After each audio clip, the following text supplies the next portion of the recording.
Айсұлу! Айсұлу!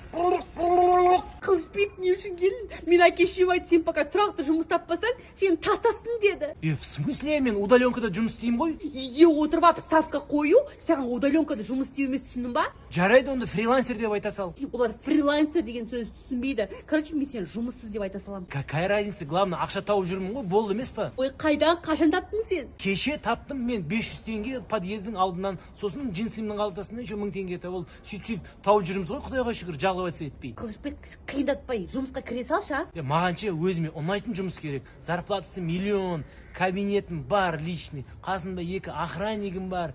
Бірақ так скоро Тоқаев кетпейді ау деймін, я? Вот, Қылышбек, мен былай шештім.